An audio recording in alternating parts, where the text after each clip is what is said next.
नमस्कार दोस्तों, my name is विकास कुमार। स्वागत है आप सभी का learn short and typing with Vikas sir. Dainik Jagran newspaper first article पराली प्रबंधन की चुनौती। ये आर्टिकल आपका प्रदूषण को लेकर है। जो पराली से प्रदूषण फैलता है उसी को लेकर ये आर्टिकल है। काफ़ी इम्पोर्टेंट आर्टिकल है, इसमें शब्द इम्पोर्टेंट है, इसलिए आप इसको रीड कीजिए। ओके, चलिए स्टार्ट करते हैं हम। @100 वर्ड पर मिनट से बी रेडी स्टार्ट।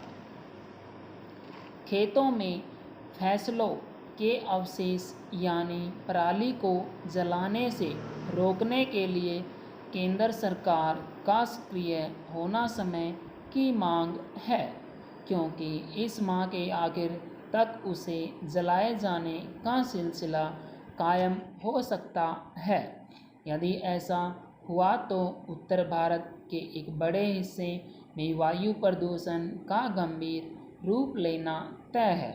वैसे तो केंद्र सरकार हर साल इसके लिए जतन करती है कि राज्य सरकारें और खासकर पंजाब, हरियाणा, राजस्थान और उत्तर प्रदेश की सरकारें किसानों को पराली जलाने से रोके, लेकिन वे ऐसा मुश्किल से ही कर पाती है। यह तब है जब बीते कई सालों से राज्य सरकारों को इसके लिए कहा जा सकता है कि वे ऐसे प्रबंध करें जिससे किसान अपने खेतों में पराली न जलाएं। जिस तरह राज्य सरकारें पराली प्रबंधन में नाकाम है, उसी तरह किसान भी फसलों के अवशेष जलाए जाने से होने वाले नुकसान से परिचित होने के बावजूद उसे जलाना ही बेहतर समझते हैं। पहले यह समस्या पंजाब, हरियाणा, राजस्थान और पश्चिमी उत्तर प्रदेश तक ही सीमित थी, लेकिन अब देश के अन्य हिस्सों में भी फसलों और खासकर धान के अवशेष जलाए जाने का सिलसिला कायम हो गया है। इसका एक कारण फसलों के अवशेष की उपयोगिता न रह जाना और दूसरा उसके निस्तारण की कोई ठोस व्यवस्था न हो पाना है। यदि फसलों के अवशेष के निस्तारण की कोई व्यवस्था नहीं की जाती तो उसे जलाए जाने से रोकना मुश्किल ही होगा।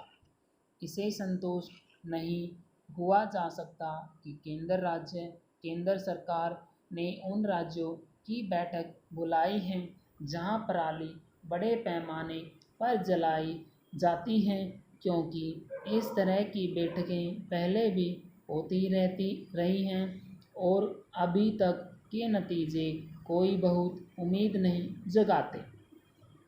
इस बार तो इसकी भी आशंका है कि किसान संगठनों के आंदोलनरत रहने के कारण राज्य सरकारें किसानों को पराली जलाने से रोकने में कामयाब नहीं होने वाले। यदि वे पराली दहन के खिलाफ सख्ती बरतती है तो किसान संगठन उसकी व्याख्या इस रूप में कर सकते हैं कि किसानों को परेशान किया जा रहा है। एक निराशाजनक बात यह भी है कि वायु गुणवत्ता आयोग विभिन्न राज्यों के पराली एक्शन प्लान से संतुष्ट नहीं है। उसने पंजाब, हरियाणा और उत्तर प्रदेश के प्लान में संशोधन करने का निर्देश दिया है। उम्मीद है कि यह संशोधन सही तरह होगा और उस पर ढंग से अमल भी होगा। इसके साथ ही यह भी आवश्यक है कि केंद्र और राज्य सरकारें वायु प्रदूषण बढ़ाने वाले अन्य कारणों की पहचान कर उनका भी निवारण करें। इस काम में वे भी वैसी ही सक्रियता दिखाई जानी चाहिए जैसी पराली जलाने से रोकने के लिए दिखाई जा रही है। पूर्ण विराम।